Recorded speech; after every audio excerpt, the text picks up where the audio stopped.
Doesn't it happen to you too? This thing where one day you go on Twitter, sorry Elon, not calling that thing X, and you regret it 5 seconds later? I've seen dozens of xenophobic tweets in the last few weeks. Many of them don't make any kind of sense, especially when we're talking about players like Giannis Antetokounmpo. The slander he's received by his own compatriots has been really pitiful. Because we are talking about the best player in the history of Greek basketball. Giannis has always been there. He's always been defending the colors of Greece and wearing the blue and white with pride, but still he gets criticized by some sectors of Greek fans. I mean, how's this possible? How's it possible that a player who's a candidate to become the best European player in history is rejected by part of the population in his own country? Well, let's talk about the reasons why this is completely stupid. Or should I say objectively stupid? Yes, the Greek national team's always been important at the European level. It's always been competitive, even before the arrival of Giannis Antetokounmpo. In the late 80s, Greece won a gold medal and silver medal in back-to-back Eurobaskets. In 1987 and 89, led by the great Nick Gallis, one of the best players in the history of Greek basketball. Nick's resume is simply incredible. 5-time MVP of the Greek League, 11 times top scorer in a row, 8-time champion of the domestic league, and 7-time champion of the Greek Cup. A resume that helped him enter the FIBA Hall of Fame and the Basketball Hall of Fame. But you know what? Nick the Greek wasn't even born in Greece. In fact, the guard was born in New Jersey, and no, he didn't face the scrutiny that Giannis is. And even after Nick, Greece was able to return to the European elite 20 years later. In the 2000s, the national basketball team had its golden age. From 2005 to 2009, Greece won a silver medal at the 2006 World Championship in Japan, a gold and a bronze medal at the 2005 and 2009 Eurobaskets, and a 5th-place finish at the 2008 Olympic Games, which was the best finish in the country's history. This time, the team wasn't led by any superstar. It was simply a solid core that had players of great quality in all positions. Vassilis Spanoulis, Giannis Barosis, Dimitrios Dimitrios, Antonis Foutsis, Lazaros Papadopoulos, Michalis Koukouchis. I mean, besides having quality, they had unrepeatable chemistry. So I understand that. I understand that many Greeks, especially those who are now adults, had seen this generation succeed and are accustomed to greatness. But this critical sector of the fan base has to understand that this generation's over. Greece has gone through a long transition process in which they haven't been able to repeat these feats. The next generation was simply unable to live up to these expectations, and the successes of the national team have clearly been reduced. Now, these people have to understand that Giannis Antetokounmpo is their only savior, their only hope to bring Greece back to its historical place. I mean, Giannis was actually born in Athens. It's not like it's a situation like Embiid's where a player's been given a passport. Not only that, but until he got to the NBA, he had always lived there. He was developed as a basketball player there. In fact, Giannis was playing in the Greek 2nd Division when the sporting director of a Spanish team decided to sign him. Willie Villar, a CAI Zaragoza manager at the time, was the first to realize the potential of this 18-year-old kid who was averaging 6 points and 6 rebounds in the Greek 2nd Division. It was 2013, and when that happened, NBA scouts began to pay attention to him. A few weeks later, Giannis Antetokounmpo was selected 15th overall in the 2013 draft by the Milwaukee Bucks. Giannis Antetokounmpo from Athens, Greece. We all know what happened next. But, hey man, how old are you? 20? Are you kidding me? I got sneakers that old. After being the youngest player in the league, his explosion was unprecedented. Giannis became not only one of the best players in the league, but one of the few players of his generation who's been able to win both a regular season MVP and an NBA championship.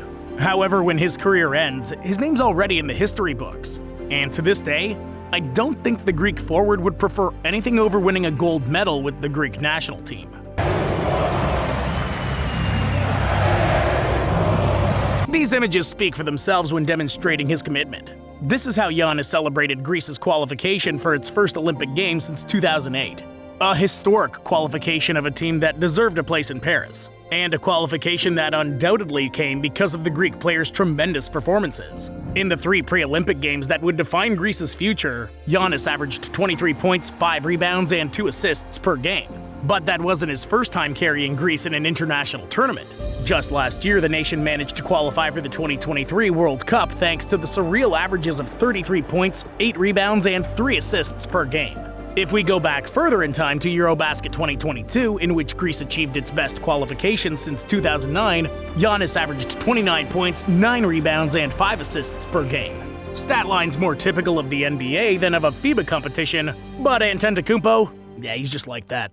The same could be said about his brothers, who have always been available for the national team as well. Although Thanasis or Kostas won't be available this year, their interest in always supporting their brother wherever he goes has shown the enormous determination of the Antetokounmpo family to bring Greece back to where it deserves to be.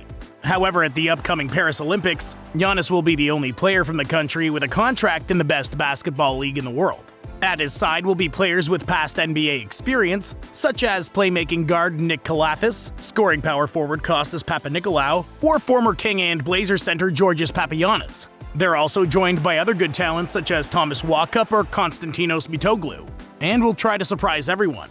However, their mission won't be easy, because they're in the group of death, which also features 3 other teams of medal hopefuls in Australia, Canada, and Spain. There are only 12 qualified teams, and only 8 of them will advance out of the group stage. So Greece's chances will be really difficult against such high-level teams. We know the depth of rosters that Australia and Canada boast, including rotations full of NBA talent. And we know the enormous cohesion and intensity that Spain's always shown on the international floor, even though at this time talent is not on their side.